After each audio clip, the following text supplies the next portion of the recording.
have a 401k and left your job? You need to watch this video. Hey everyone, Adam Bergman here, a tax attorney and founder of IRA Financial. Today's video I'm joined by my friend Isaac Rodriguez, who is a 8-year plus self-directed IRA investor, also a client of IRA Financial.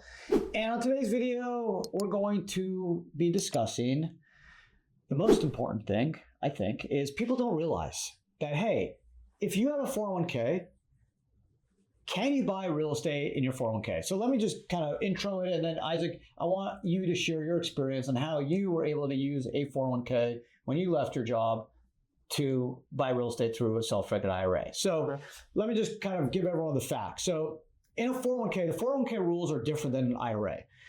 Any individual can open an IRA, just need some income, or it could be a rollover from a former employer 401k or 403b or 457. And with an IRA, you could pretty much buy anything you want with a self-directed IRA. You can buy stocks at Fidelity or Schwab. You can buy real estate with IRA Financial. The tax code allows you to do that. When it comes to a 401k has slightly different rules. Why? Because an IRA is an individual retirement account. Even a SEP and simple, the individuals have the investment powers. With a 401k, the trustee of the plan, probably the business owner, that person is the fiduciary of the plan. So they have responsibility over what you as an employee invest in. So most 401k plans will not let you buy real estate or do alternative assets in the 401k. Why?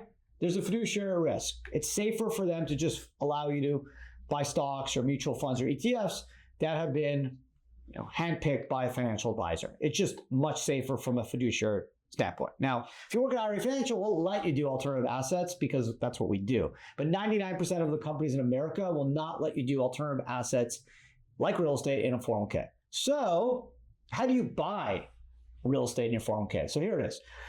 If you're over 59 and a half, you can do what's called a plan rollover. You have a triggering event. So you can move the money out of your 401k, your current employer 401k, to a self-directed IRA or maybe even a solo 401k if you're self-employed, and buy real estate that way. And that's what we're going to talk about with Isaac. Or if you leave your job, say you're 41, 51, and you leave your job, you have a triggering event, and then you could buy real estate through a self-directed IRA or a solo 401k. Or maybe you have a former employer. Let's say you used to work at Tesla for 10 years and now you work at Apple.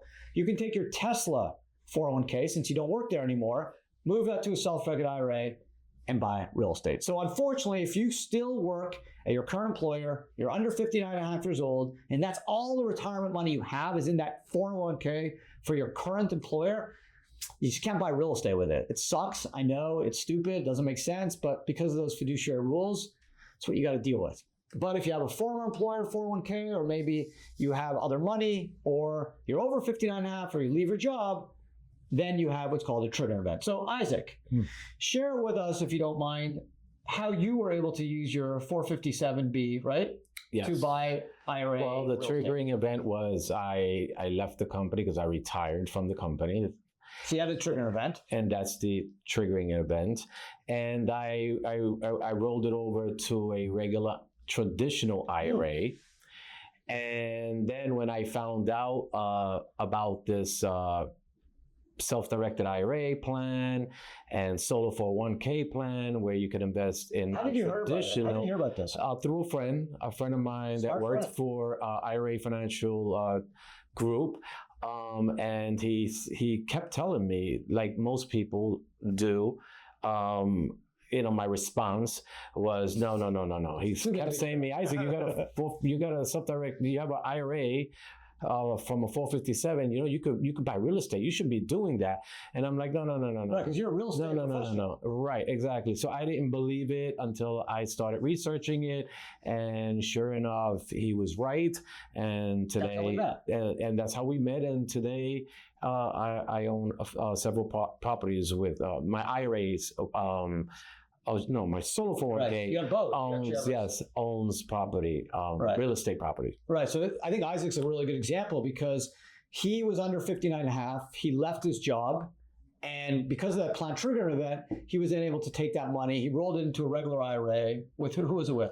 With Chase. Okay, with Chase. And then when he heard about IRA Financial and the ability to do real estate, That's when he did a tax-free transfer from Chase to IRA Financial. And then you went from an IRA LLC to a solo 401k because you're a self-employed real estate professional. Correct. Very, very cool. So that's the interesting stuff. But if you were still employed at your former employer and you're under 50 and a half, you will be able to do that. You'd be stuck. Yes. Unless you had money from another other retirement funds, right. other IRAs or 401ks, yes. So some people actually, when they leave their job, they leave their money with their former employer, which doesn't make any sense. Why? Because your fees are probably higher. You have limited investment opportunities. Because even if you don't want to do real estate or any alternatives, just move it to an IRA, even if it's Fidelity, because then at least you can buy more investments. There's individual stocks, there's different stuff you can do. Whereas if it's in a 401k, because of the fiduciary rules I mentioned, it's more restricted in terms of what it could invest in. So thank you, Isaac. It's a really, really, really good case study in terms of kind of how this whole 401k rollover thing works. A lot of people don't understand it.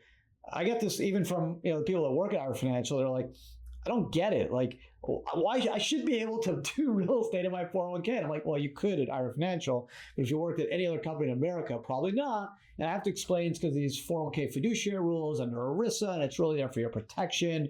But ultimately, it's not fair because you can do it in an IRA, but not in 401k. But that's how these rules work, and that's why it's important to work with a company that can help you properly navigate them. So thank you, Isaac. Thank you guys for watching. I hope you enjoyed the video. If you want to learn more about the powers of the self-directed IRA, check out our website, irafinancialgroup.com. You can also check out our amazing YouTube channel. We have thousands of great videos on various self-directed topics, or you can call us, email us, chat us. Just click the box and you can set up an account in minutes. Otherwise, thanks, Isaac. Thank you guys. Have a great day, and we'll see everyone again Thank you. on the next video.